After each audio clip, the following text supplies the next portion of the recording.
Kahit sa Berean Standard Bible, sabi po doon yung last part, ayan. The blood on the houses where you are staying will distinguish them. When I see the blood, I will pass over you. Praise God. So, bigyan ko lang po kayo ng konting konteksto na ating pong verse na ginamit mga kapatid. Ito po yung panahon na nagkakaroon ng pag-aaway, sabihin natin siguro, o pagtutunggali ang Panginoong Diyos sa pamamagitan po ni Moses at si Paraon na hari ng Ehipto sa panahon na yan. At alam naman po natin nangyari, nagkaroon ng 10 salot, tama po, 10 salot, at lumipas yung 9 na salot mga kapatid, wala pa din. Kumbaga matigas pa rin yung puso ni Parao, ayaw pa rin niyang pakawalan yung mga Israelita, yung bansang Israel mga kapatid. Sa Ehipto, inahalipin pa rin nila. Kaya ito na po yung pinakahuling salot mga kapatid. Ano po yun? Yung sabi ng Panginoong Diyos na papatayin niya ang lahat ng mga firstborn. Kung babalikan natin yung verse natin kanina, papatayin niya ang lahat ng panganay. Yan. And will smite all the firstborn. Papatayin niya ang lahat ng panganay sa bansang Ehipto. Ano man yan, mapatao man yan o mga hayop.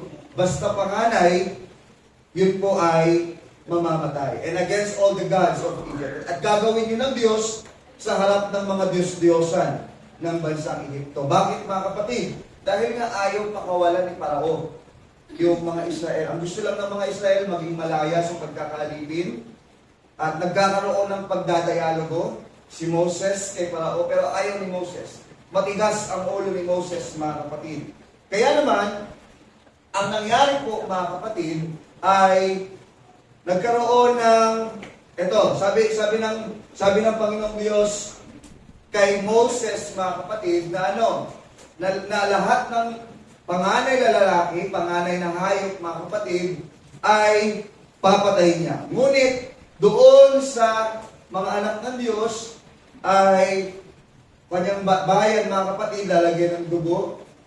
Pupunasan ng dugo, yung sabihin natin, pinakapintuan, mga pinto, mga kapatid. At kapag nakita yun ng Panginoon, yung dugo, sabi ng Bible, ay lalagpasan niya yung bahay na yun. Ibig sabihin, mga kapatid, hindi mamamatay yung panganay na anak. Okay? Pero gusto ko yung balikan natin yung Berean Standard Bible, mga kapatid.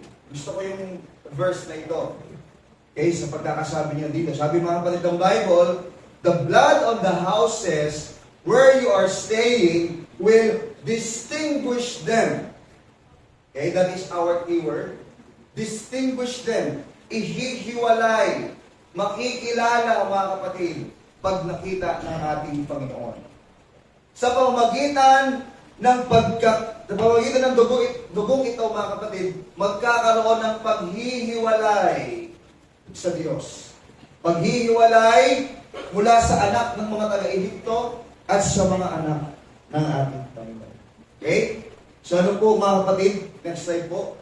Ito po ang tanong na nais kong itanong sa inyo mga kapatid. Sa umagang ito, no? Dahil pinag-uusapan natin yung distinguish.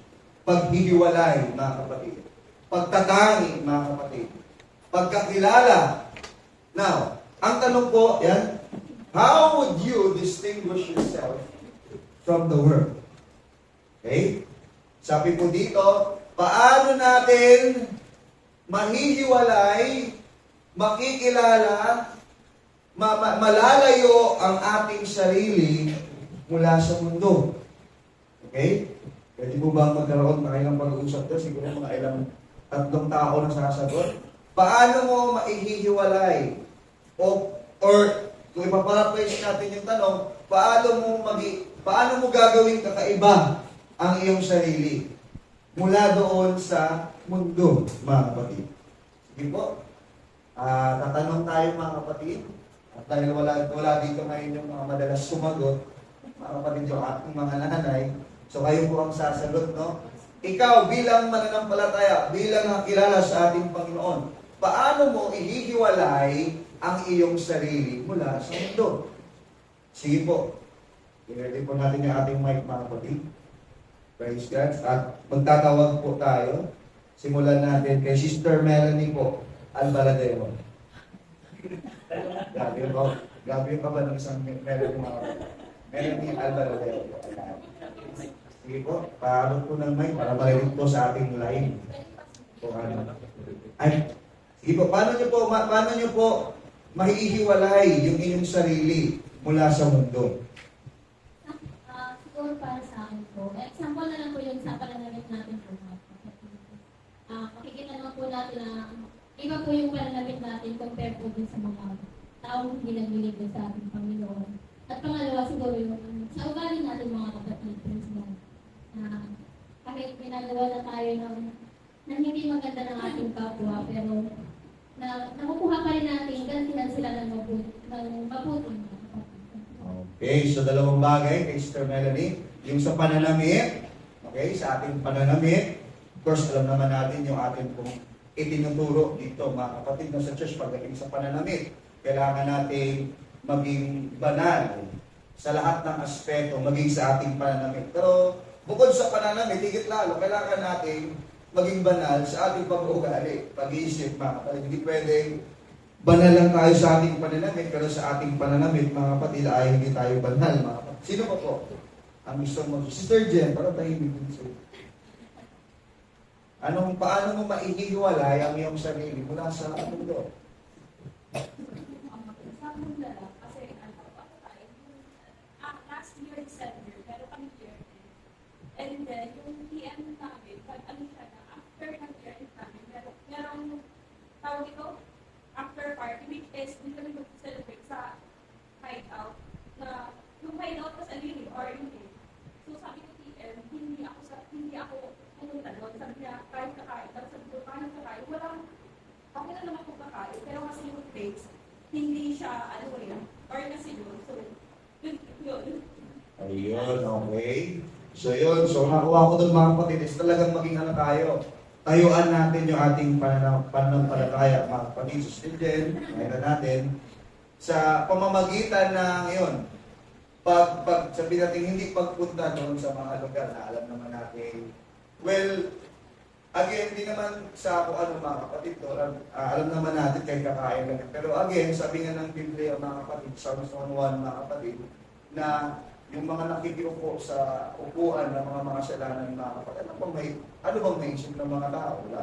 Kaya sabihin natin, wala tayong ginagawang masama, wala naman tayong nilalabag sa ating pananampalataya. Pero again, we cannot control how the people think, mga kapatid. Okay? At baka maging ano pa yun, dahilan. May iba to sa atin. Last po mga kapatid. Paano kaya si Brother Peter? Paano naman maiiwalay? Kasi dalawang babae na hindi. Gusto mo naman maka-reading ng sign ng isang lalaki mga kapatid. Para sa akin, dahil yung reading. For example, nakakita na sa ating pagkita sa mundo na iba talaga tayo by our how we work, how we para tayo makiusap, para makitulong, para tayo lahat. Sa daw yung believing. Okay. Sa atin pong way of living sa paraan ng ating pamumuhay. Paano tayo makipag-usap, paano tayo makisalamuha, mga kapatid, kailangan nakikita daw yung pagkakaiba natin sa kanila. So yun po ang ating pong pag-uusapan ngayong umaga, mga kapatid, no? Okay, next slide po. Mahalaga na magkaroon tayo ng pagkakakilanlan bilang mananampalataya, bilang naglilingkod sa ating Panginoon. And that is our topic for today. A clear distinction. Okay? A clear distinction or malinaw na pagkakaiba, mga kapatid. Kasi merong mga distinction na malabo. Merong mga iba daw, pero parang hindi naman. Yung hiwalay daw, pero parang hindi naman, mga kapatid. So, kailangan magkaroon tayo ng isang malinaw na distinction. Pagkakaiba natin, mga naglilingkod sa ating Panginoon, at maging sa mga tao na nasa labas, mga kapatid. Next slide po. Okay, don't be deceived. God has always made a distinction. Remember this. Between believers and unbelievers. And He has always at an appointed time to carry out His plan. Tandaan po natin, dahil ang Diyos po ay Diyos na organisado, mga kapatid. Siya po ay maayos po niyang naipaplano ang lahat, mga kapatid, ay malinaw po na ang Diyos po ay laging merong distinction. Laging merong paghihiwalay na ginagawa. Laging ipinapakita ang dalawang grupo, dalawang uri, dalawang samahan, mga kapatid. Malinaw po yan. Halimbawa, mga kapatid, okay? Yung distinction or paghihiwalay ng mga kapatiran, mga sa church, mga kapatid, at yung mga hindi nakakilala sa ating Panginoon. Marami sa Bible, mga kapatid. Halimbawa, yung mga kambing at ang mga tupa, laging may distinction. Ang tribo, ang trigo at damong ligaw. Diba? Yung trigo at damong ligaw, lalaki at babae, mga kapatid, lagi po yang mayroong malinaw na distinction ang Diyos. Paghihiwalay ang ating pong Panginoon. At hindi niya ginagawa yung distinction na yun for nothing. Okay? Lagi ding may dahilan. Lagi pong may rason ang paghihiwalay na ito, mga kapatid. Next slide, please. Now, when the Lord was sending plagues to the Egyptians in order for Pharaoh to let his people go, He made two things clear. Nung ang Diyos daw po ay nagpadala ng mga salot sa mga taga-Ehipto, mga kapatid, para po pakawalan ni Parao ang kanyang mga tao, meron pong malinaw na mensahe, meron pong malinaw na gustong ipaunawa sa atin ang Diyos sa kwentong ito, mga kapatid. Ano po yun? Number one, He knows what He is doing and when He will do it. Okay? Alam ng Diyos kung ano ang kanyang ginagawa at kailan niya dapat ito gawin. Okay? So, hindi kasi pwedeng alam lang natin yung ating pong ginagawa. Kailangan alam din natin dahil mayroong tamang panahon sa lahat ng mga bagay. Lagi nating nalilinig, maging sa ating pastor, mga kapatid. Kahit pa maganda ang motibo, tama ang pamamaraan, mga kapatid, kung wala sa oras at hindi napapanahon, ano po, mga kapatid, pwedeng chaos pa rin ang ending niya. Pwedeng hindi maganda pa rin ang ending niya, mga kapatid. Kasi laging ang lahat ng bagay, gaano man yan kaganda sa tingin natin, meron niyang tamang oras. Meron niyang tamang panahon, mga kapatid. Okay? Pangalawa, na gusto niyang ipaunawa sa atin, that He knows who belongs to Him and who does not. Alam ng Diyos, mga kapatid, doon sa kwento natin, kung sino yung sa Kanya, alam natin yun, yung bansang Israel. Bansang Israel. Ang mga tao, ang mga bayang pinili ng ating Panginoon, at ang Ehipto. Merong distinction dito sa kwento natin, dalawang grupo ng tao. Mga Israelita at mga Egyptians. Israelites and Egyptians. Israelites, mga kapatid, symbolizes, mga kapatid, people who belongs to God. While the Egyptians, of course, they are heathens, mga kapatid. Sila po ay, sabihin natin, hindi bayan ng ating Panginoon, hindi po lingkod ng ating Panginoon, mga kapatid. So nakita natin dalawang grupo ng tao na nandito, mga kapatid. So meron pong malinaw, at tignan niyo po, sa Bible, mga kapatid, hindi po pwedeng naalala ko yung sabi ng ating pastor, si Bishop Ompad, mga kapatid, na every time we read our Bible, we need to identify sino ba yung kausap sa Bible, sa verse na yun. Pwede bang i-apply yun sa church? Bakit? Dahil sa Bible, meron lang tatlong tao, mga kapatid. Tatlong grupo ng tao. Ano po yun? Unang-una, nandyan ang mga Hentil, Gentiles. Tayo yun, mga kapatid. Nung hindi pa tayo nakilala sa ating Panginoon. Pangalawa, mga Israelites. O yung kanyang pong bayang pinili, mga kapatid, mga Hudyo. At pangatlo, ang Iglesia. Ang church, mga kapatid. Tayo po ang pangatlong grupo ng tao, mga kapatid. Now, kapag nagbabasa tayo ng Bible, para hindi magkaroon ng confusion, kailangan may malinaw na distinction. Merong malinaw na pagkakahiwalay, mga kapatid. Okay? Ito ba ay para sa church or para lang sa Israel? Pag nagbabasa ka, ito ba ay para sa Israel or para sa Hintil? Kailangan alam mo yon mga kapatid. Para alam natin kung ano yung para sa atin at alam natin yung kung ito ay hindi para sa atin, mga kapatid. Pero sa Diyos, mga kapatid, alam niya kung sino ang sa Kanya. Alam niya kung sino ang nabibilang sa Kanya at alam din niya yung hindi sa Kanya, mga kapatid. Okay, now, sabi po ng Exodus, next slide.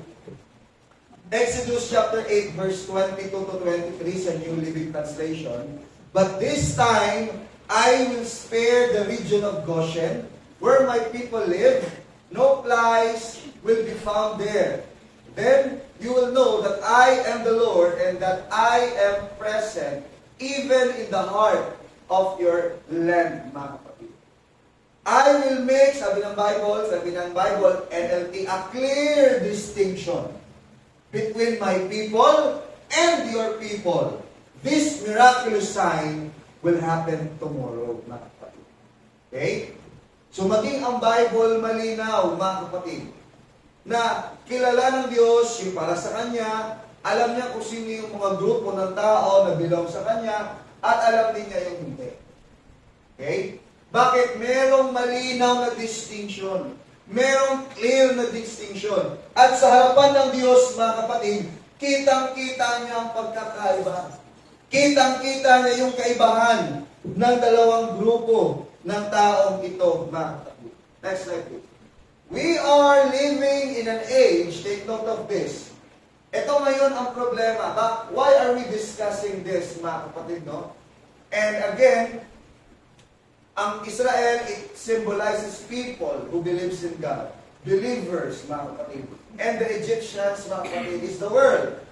Ang Egypt ay sinisimbolize nito ang mundo, ang kasalanan, mga kapatid. But the problem is, we are living in an age where it is popular for people to unite under one large banner of Christianity, where doctrine and separation from the world is clouded by the desire to become ecumenical and inclusive. Ano ang problema, mga kapatid, ngayon sa ating pong panahon? Maraming nag-claim na Kristiyano. Maraming nagsasabing Christian sila. Maraming nagsasabing bahagi sila ng mga anak ni Abraham, mga kapatid. Ngunit, yung pagtuturo, yung doktrina nila, mga kapatid, yung kanilang pamumuhay, yung paraan ng kanilang paglilingkod, ay malayo at ibang-iba sa kung ano ang itinuturo ng Biblia. At ano po, mga kapatid? Hindi na ma-distinguish. Minsan daw sa church, hindi na ma-distinguish kung sino talaga ang Christian, mga kapatid. Okay? Bakit? Kasi we are hiding ourselves sa term na Christian, Christianity, mga kapatid. Na kung saan, lagi nating naririnig, ang Christian ay lahat ng naniniwala kay Kristo. Well, in general, that is yes. But that is the problem, mga kapatid. The Bible is clear in saying that not everyone that calls to me, Lord, Lord, will enter into the kingdom of God. Hello?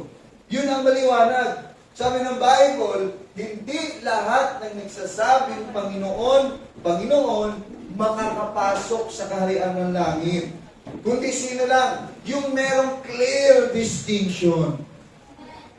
Merong malinaw na pagkakaiba. Merong malinaw, mga kapatid, na paghihiwalay mula sa mundo. Okay? Yun po, mga kapatid. Though ang church ay para sa lahat, but then again, mga kapatid, alam natin kung sino ang sa Diyos at alam natin na hindi. Kaya nga dito, mga kapatid, napansin niyo yung ating bisita kanina, mga bisita natin, pinalabas muna natin, mga kapatid. Mga estudyante ko po yung mga kapatid. At bakit, mga kapatid? Kasi gusto natin magkaroon ng malinaw na pagkakaiba. Clear distinction. Distinction is not a form of discrimination. Hello? As what the world would try to imply. Because the world might say, bakit iniiba? Naalala ko tuloy yung nag-viral sa Facebook, mga kapatid. Yung sa church nila nakalagay, active, non-active. Nangangaralan na niya sa simbahan, ang kapal yung mga kapatid. Nakalagay active believers, kasi dito yung mga non-active daw. Hindi ko alam kung ano yung basihan nila na active, baka meron nga mga kapatid, no? Okay, so tayo dito, hindi natin inihiwalay sila dahil non-active sila, hindi. Okay? Hinihiwalay natin sila pagdating sa pagtuturo dahil alam natin na sila po ay mga baguhan pa sa paglilingkod. Or ating mga bisita to be exact.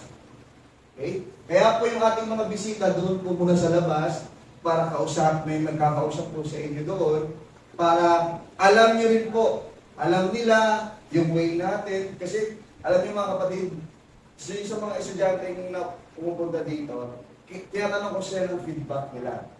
At bakit ayaw na nila kumaten? Kasi may gusto, may ayaw na.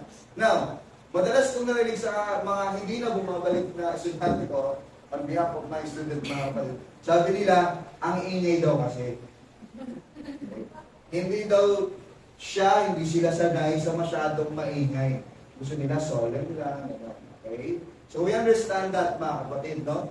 Kasi nga hindi sila nakasanayan, mga kapatid. Pero, kung una pa lang, meron kang magpapaliwanag sa kanila sa labas. Kaya iniwala sa, okay, ganito yung worship. Ang worship kasi, pwedeng tahimik, pwedeng maingay. Diba? Ang worship, pwedeng pagtaas ng kamay, pwedeng simpleng pananalangin. Worship yan. Ang paglilinis ng church, worship yan. Mga kapatid. Bakit? Ano ba ang definition natin ng worship? This is anything we do na yung glory binibigay natin sa Diyos. Hello? Yun ang worship. Hindi lang pag-iyak. Maraming umiiyak, pero kumbaga mga kapatid, wala naman talaga sa puso. Hindi yun mga kapatid eh. Okay? But worship is anything that we do to glorify the Lord. Kahit pa paglilinis ng church yan, kahit pa pagtugtog yan, kahit pa usher, taga-kamay ka dyan sa labas, mga kapatid. Wala pong ministry, wala pong paglilingkod na maliit sa Diyos. Gaano man yan kalit, kasi tayong mga tao, mahilig din tayo maglagay ng distinction. Ay, ito yung mga magagandang ministry. Yung magagandang ministry, nagtuturo sa harap. Sila yung mga magagaling, malulupet. Sila yung mga mag-alarin mo lang. Sila yung grabe sa faith. Yung mga prayer warriors, sila yung grabe sa prayer. Okay? Pero pag usher lang, mga ushers lang, pinangiti-ngiti lang. Hindi pa mga kapatid eh. Sa Diyos, walang maliit na ministry.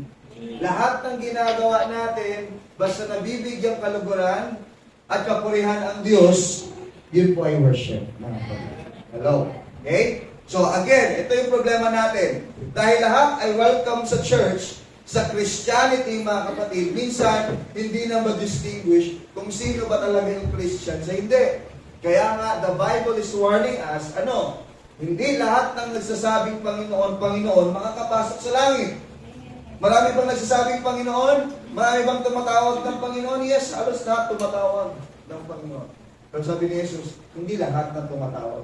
Yun lamang, may clear distinction. Merong malinaw na pagkakaiba, mga kapatid. Okay? Next.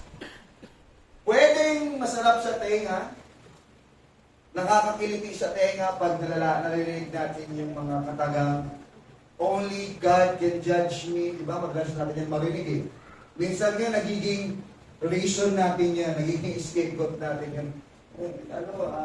Wala tayong karapatan mag-judge, only God can judge me, or the church must be more accepting, which is, totoo naman mga kapatid, totoo naman itong mga katagang to.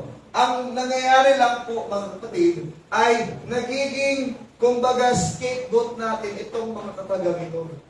Na para patuloy na magkasala, para patuloy mamuhay sa pamumuhay na hindi kalugod-lugod sa Diyos, sa pananamit na hindi kalugod-lugod sa Diyos, yung sa mga bagay-bagay na hindi kalugod-lugod sa Diyos.